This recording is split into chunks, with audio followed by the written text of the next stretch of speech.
As previously mentioned, there can be many obstacles that can stand in the way of seeing clearly. One of these specific obstacles, which can also be looked at as the main obstacle, is the relationship between the observer and the mind, or the observer and the contents of the mind. Oftentimes when an individual does something erratic or just out of the norm, people tend to tell this individual, "What's going on? Have you lost your mind?" And the reason for this is because the actions of this individual seem to be, as mentioned, out of the norm. They could be actions that just don't go in alignment with the conditioning of the general perspective of society.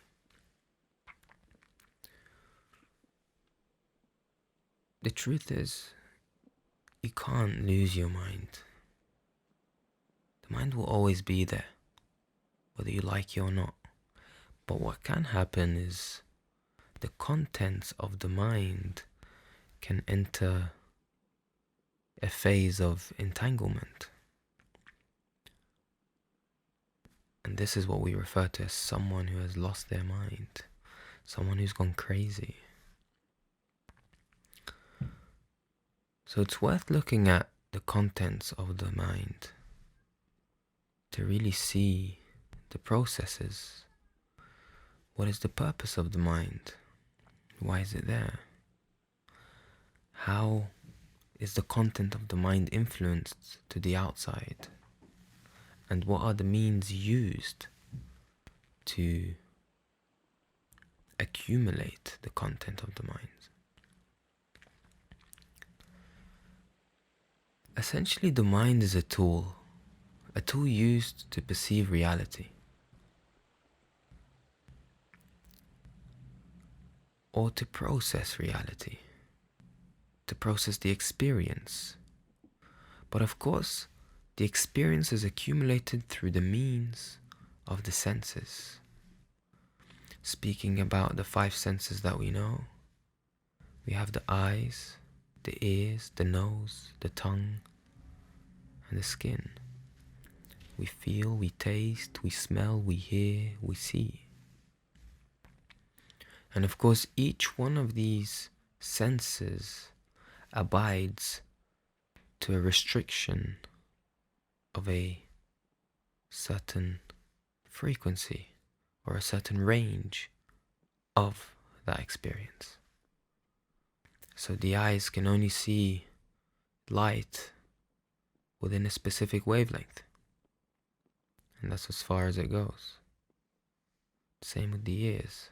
They can only hear a certain range of a frequency. This could differ across different animals, but for humans, it's pretty much fixed. Now, these senses are now gathering constant information in every single moment. And this information is obviously reported back into a focal point. This focal point can be referred to as the mind, and it's stored there in what we call memory. It is stored as memory. Now, memory can move around in the mind, and the vehicle it uses to move can be referred to as thought.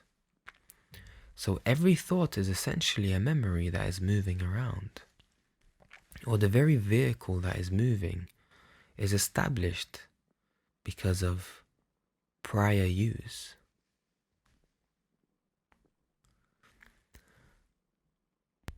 And so this brings about the question of identity. When looking at the contents of the mind, it is clear that they are observed. Many people believe that we are our thoughts. And this is the main reason why a lot of aspects all around the world, a lot of situations, actions of people, and perspectives of life can be rather catastrophic. Because there is no control over the accumulation of the mind, the accumulation of the thoughts. For as long as the eyes are open,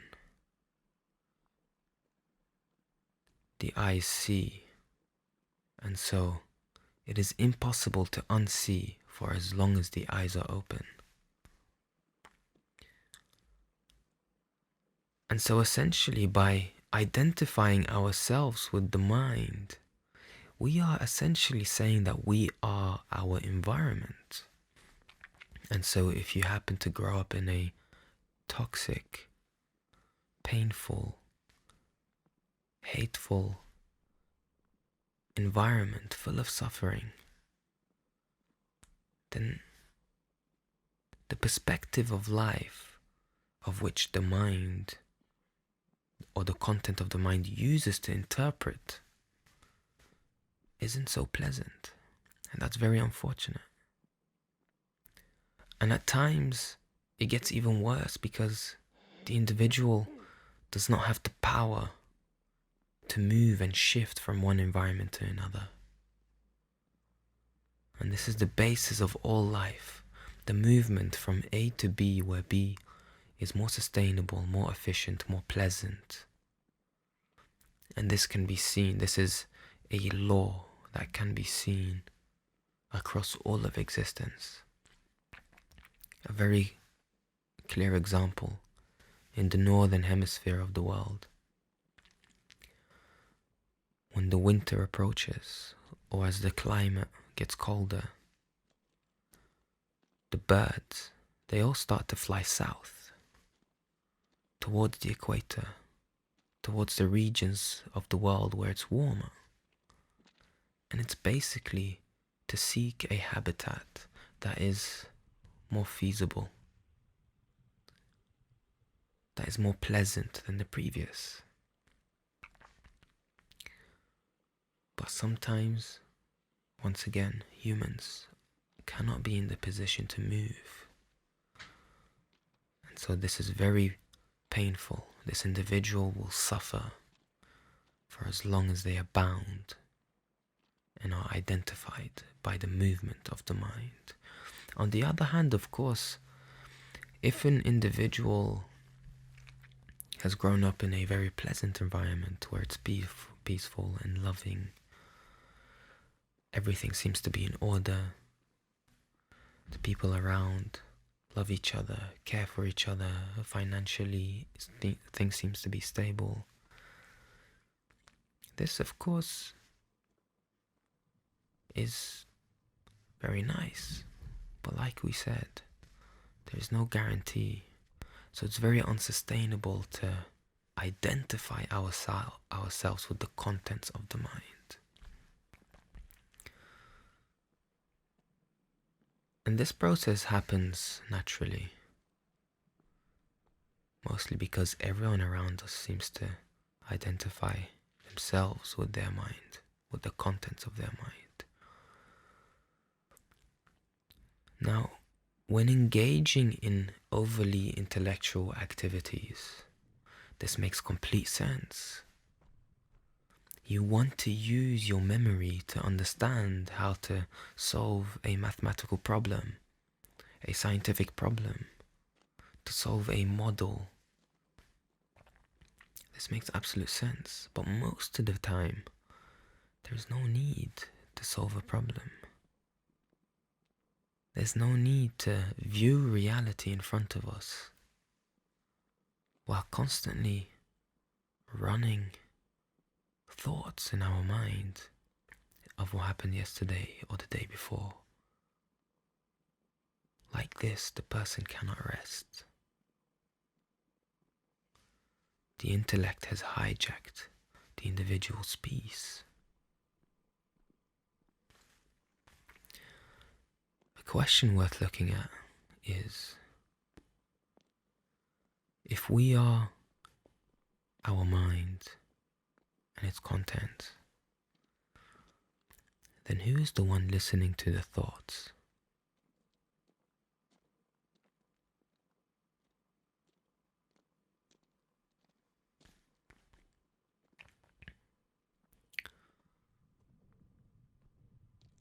This is an interesting question that should be dived into whenever an individual can.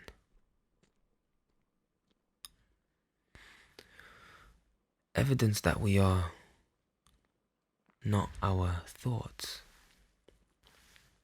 is discipline. Every individual strives to cultivate discipline, self-discipline, to be able to stick by a plan. Now, of course, everyone must have tried a specific diet, let's just say, or something like waking up early in the morning, some form of activity that requires discipline. Going by the diet example, when trying to eat healthier, for an example, trying to eliminate junk, the excess sugars, and so forth, whenever the mind entices us to go for that extra piece of cake, for an example, there are two options. If the thought is valued and it carries a lot of weight, it makes it harder to reject. But the turning point here is that there is an ability to reject a thought. And so therefore we are not our thought. Now, why does a thought carry so much weight? It's very clear that we are not our thoughts. But why do thoughts seem so real, carry so much weight? It is because oftentimes thoughts are reinforced with emotions. These emotions are felt physically. And so this is where it becomes even more difficult. And this takes us to a different discussion.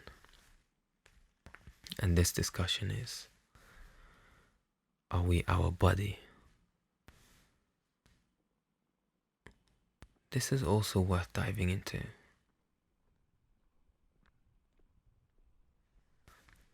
When looking at the body,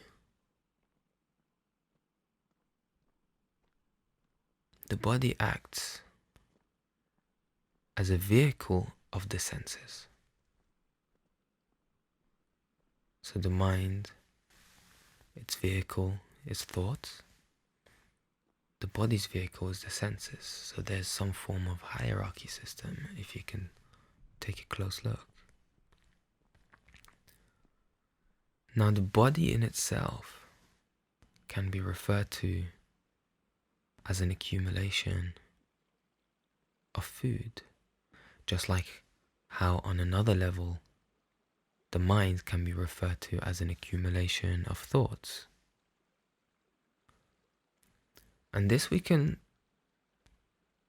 dive into and look at by using the mind in itself, using the memory of the mind. At some point in our life, we were much shorter than how we are today. And the reason for the increase of height is because of the ingestion of nutrients. Our body has assimilated vital nutrients and food in order to provide the building blocks for the body to grow. But when looking at the food before it is processed, we do not identify ourselves with this food. We do not refer to an apple as me, or as I. And so the body can really be looked at as merely a vehicle that carries the senses to experience life. These senses accumulate knowledge, accumulate experience and information within the mind, and the mind uses its prior information to further process the incoming information that takes place.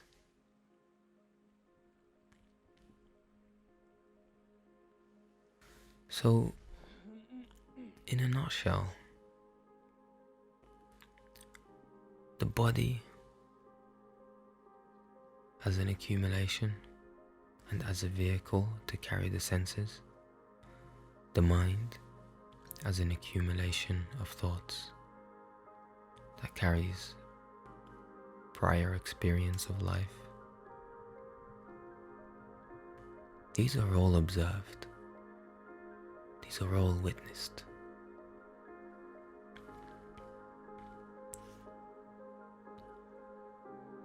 It's witnessed just like how everything else is witnessed, outside of the paradigm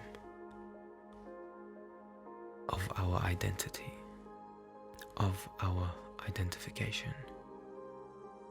Now, what is the connection between that and what is being witnessed? Or what is the connection and the relationship between the observer and the observed? The stronger the connection, the higher the value the observed carries, and so the deeper the identification. So we fall victim to our thoughts very easily. We fall victim to people making unpleasant comments to how we look. Identity is rather overrated. Looking around, existence is so vast. We as mere individuals and our content is nothing compared to what really is.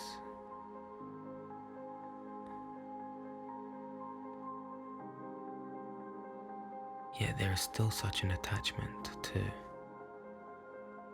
the individuality of who we are. It is the very identification with thoughts that closes the gap between the stimulus and the reaction.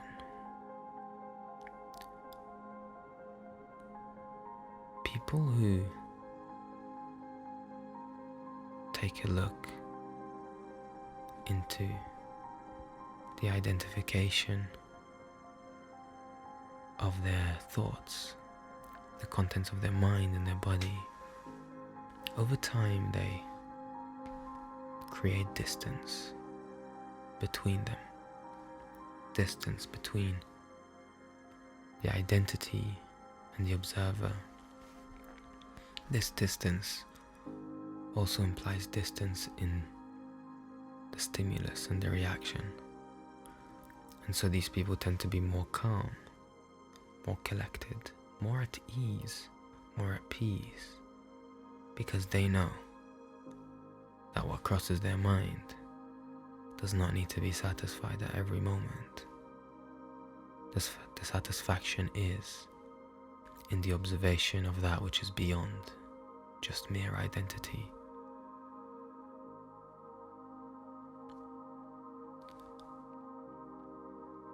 Existence is vast,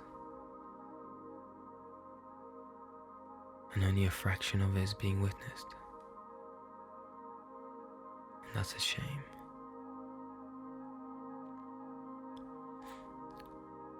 So for just a few moments, let us drop who we think we are and really enjoy the walk. Let's feel the steps. Let's feel the wind blowing against our skin. Let's feel the intensity of the light. Let's really be here. What is really happening? What is this lump of flesh walking? The birds, the trees, the clouds. The magnitude of their beauty.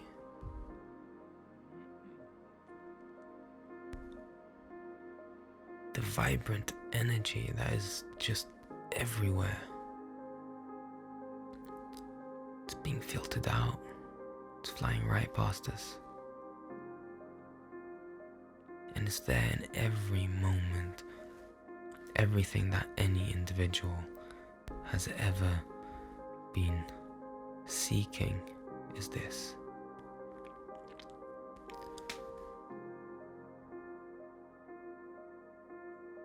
So let's take moments in our life, frequent moments, where we loosen up, loosen the bolts of the observation and our identity. The observation and the identity, the personhood.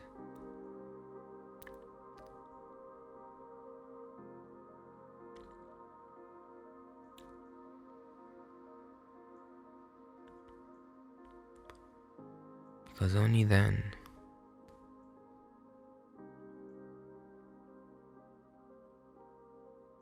can you understand the truth. See you on the next walk.